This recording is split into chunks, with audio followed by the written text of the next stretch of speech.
Hello friends, welcome back. This is Jeet Salal. Thanks for subscribing to my channel and thanks for your love and support.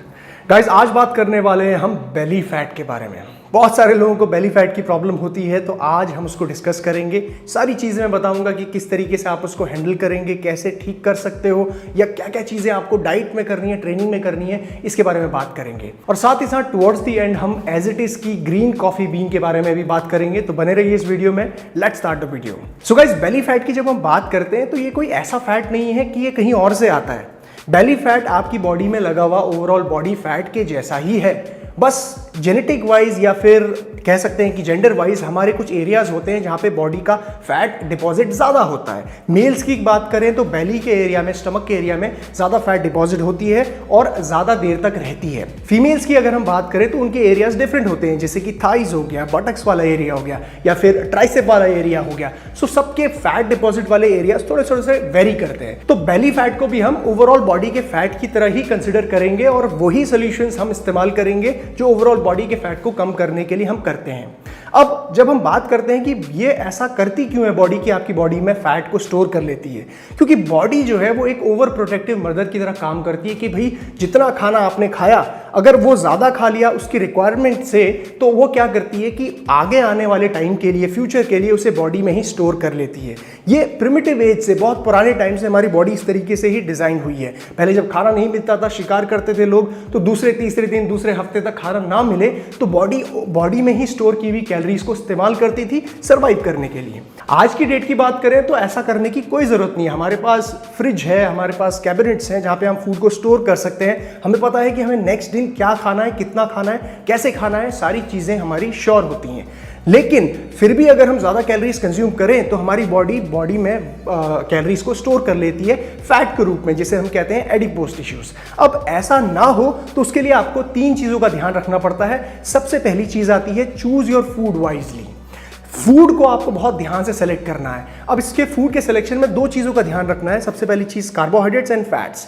Carbohydrates की अगर हम बात करें तो आपके complex carbohydrates होने चाहिए। वो इसीलिए क्योंकि वो बहुत जल्दी आपके ग्लूकोज में कन्वर्ट नहीं होते, रैपिड कन्वर्जन नहीं होता, टाइम लगाते हैं डाइजेस्ट होने में, एब्जॉर्ब होने में टाइम लगाते हैं, जिसकी वजह से आपको धीरे धीरे energy through out the day मिलती है। साथ ही साथ कॉम्प्लेक्स कार्बोहाइड्रेट्स आपके ज़्यादा फिलिंग होते हैं जब हम कंपेयर करें उन्हें सिंपल कार्बोहाइड्रेट्स से। सिंपल कार्बोहाइड्रेट्स बहुत जल्दी एक तो कन्वर्ट होते हैं शुगर में, आपकी ब्लड स्ट्रीम में शुगर को पहुंचाते हैं, इंसुलिन भी स्पाइक करते हैं, और उसके साथ साथ आपके बहुत जल्दी कन्वर्ट होने की वजह से वो एकदम से बहुत एनर्जी आपकी बॉडी को देते हैं जो कहीं भी इस्तेमाल नहीं हो पाती, तो बॉडी में फैट के रूप में स्टोर हो जाती है। कॉम्प्लेक्स कार्बोहाइड्रेट्स इसी के साथ साथ आपको ज्यादा फिलिंग भी होते हैं, ज्यादा फाइबर भी उसमें मिलती है। यानी कि अगर आप same amount of complex carbohydrate और सिंपल कार्बोहाइड्रेट्स खाओगे तो ज्यादा पेट आपका कॉम्प्लेक्स में भरेगा। अब कॉम्प्लेक्स की बात की तो किस तरीके के फूड कॉम्प्लेक्स कार्बोहाइड्रेट होते हैं? आपके होल फूड्स जैसे कि रोटी, राइस, होल व्हीट, और पोटैटोज, दाल, इस तरह की चीज़ें कॉम्प्लेक्स कार्बोहाइड्रेट्स में आती हैं। सिंपल कार्बोहाइड्रेट्स में जैसे कि प्रोसेस्ड फूड, जैसे कि आपके pizza, burgers, chocolates, candies, juices, इस तरह की चीज़ें आपकी सिंपल शुगर में आती है जो प्रोसेस्ड होती है। ये बहुत जल्दी कन्वर्ट होती है आपकी बॉडी में ग्लूकोज के रूप में और आपको बहुत ज़्यादा कैलोरीज एकदम से देती है, जो ठीक नहीं होता आपकी बॉडी के लिए, which leads to a lot of problems, diabetes, high cholesterol, heart diseases, बहुत सारी प्रॉब्लम इससे रिलेटेड होती है। नाउ अगर हम कैलोरीज की बात करें तो सेम अमाउंट ऑफ कार्बोहाइड्रेट्स जो आप कॉम्प्लेक्स ले रहे हैं और same amount of simple carbohydrates, आपको कैलोरीज ज़्यादा मिलेगी सिंपल कार्बोहाइड्रेट्स में, जो ठीक नहीं है, क्योंकि ये दिखने में तो कम लगता है लेकिन इसके अंदर कैलोरीज बहुत सारी होती हैं जो आपकी बॉडी को ज़रूरत नहीं है। वहीं अगर कॉम्प्लेक्स की बात करें तो दिखने में भी ये ज़्यादा होगा, कैलोरीज भी आपको कम मिलेगी, न्यूट्रिशनल बेनिफिट भी ज़्यादा मिलेंगे, आपको विटामिन, मिनरल्स, फाइबर भी इसको ज़्यादा मिलेगी। So always select the complex carbohydrates. अब दूसरी बात करें अगर हम फैट्स की, तो फैट्स में भी आपको हेल्दी फैट्स पे ध्यान देना है। हेल्दी फैट्स आपके जैसे कि नट्स, घी, कोकोनट ऑयल, मस्टर्ड ऑयल, इस तरीके के ऑयल जो प्रोसेस नहीं है, रिफाइंड नहीं है, तो इन फूड सोर्सेज से आपको आपके फैट्स को लेना बहुत ज़रूरी होता है, क्योंकि ये आपकी बॉडी में आने वाले विटामिन को भी एब्जॉर्ब करते हैं, जो ओवरऑल हेल्थ के लिए बहुत ज़रूरी है, आपके हार्मोनल प्रोडक्शन के लिए, आपकी बॉडी के ओवरऑल फंक्शन के लिए बहुत ज़रूरी होते हैं ये। सो फैट्स का सिलेक्शन भी ऐसे ही करना है। दूसरा पॉइंट यहाँ पे आता है ड्रिंक्स का। आपको अपने ड्रिंक्स को भी बहुत ही सेलेक्टिव तरीके से चूज करना होता है जो आप दिन भर में लेते हैं। कोई भी प्रोसेस्ड आपको ड्रिंक, शुगरी ड्रिंक लेने की कोई ज़रूरत नहीं है। जितने भी आप पैकेज जूसेस पीते हो या फिर मार्केट से जो पैक्ड आप जूसेस ले रहे हो, उसके अंदर आपको बहुत ज़्यादा शुगर मिलती है। अगर आप 100 ml कोई भी पैक जूस लेते हो तो उसमें आपको लगभग 14 ग्राम्स एडेड शुगर मिलती है, वो भी आपको कंप्लीट।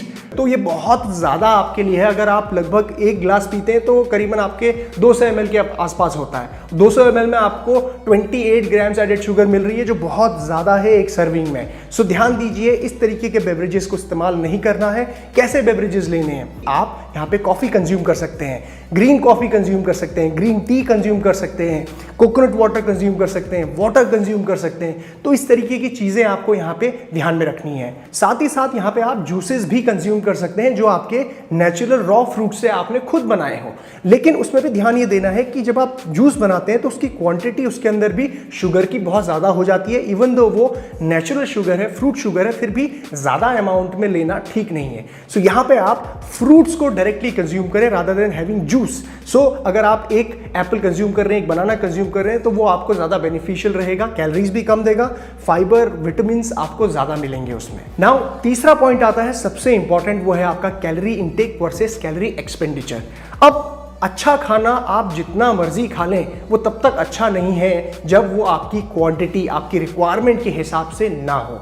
यानी कि आपकी बॉडी की एक सर्टेन रिक्वायरमेंट होती है दिन भर में कैलोरीज की। अगर आप वो अच्छा फूड ज़्यादा खा रहे हैं तो वो भी आपकी बॉडी में एज अ फैट स्टोर हो जाता है। तो एग्जाम्पल के तौर पे इसे अगर समझें कि आपकी बॉडी को अगर 2000 कैलोरी की ज़रूरत है और आप 2000 की जगह पे 2200 कैलोरीज, 200 कैलोरीज एक्स्ट्रा ले रहे हो, तो वो 200 कैलोरीज आपकी बॉडी में स्टोर हो जाएंगी।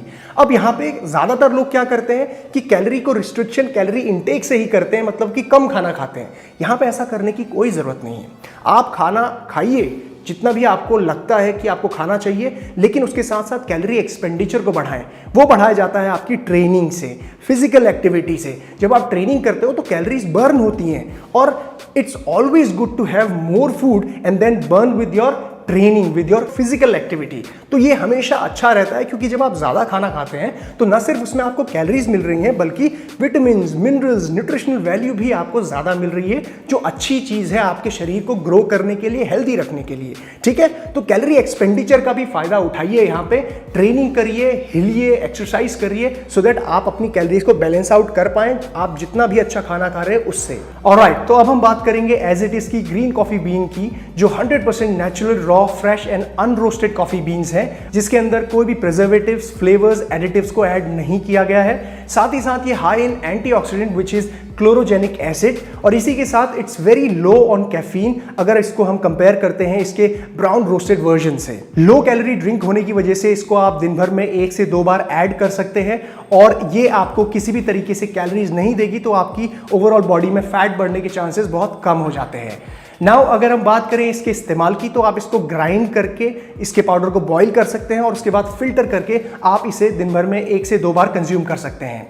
प्राइस पॉइंट की अगर हम बात करें तो इसका 250 ग्राम्स का पैकेट आपको 249 रुपीज़ का मिलता है, जो आप मार्केट में कहीं से भी परचेस कर सकते हैं या फिर ऑनलाइन इनके वेबसाइट से भी परचेस कर सकते हैं। ऑलराइट गाइस, तो ये थी सारी इन्फॉर्मेशन बेली फैट को लेके। अगर आपको कोई भी कंफ्यूजन है तो आप कमेंट सेक्शन में मुझसे पूछ सकते हैं, और अगर आपको वीडियो पसंद आई है तो please hit the thumbs up button. Guys take care, Jeet Salal, bye bye.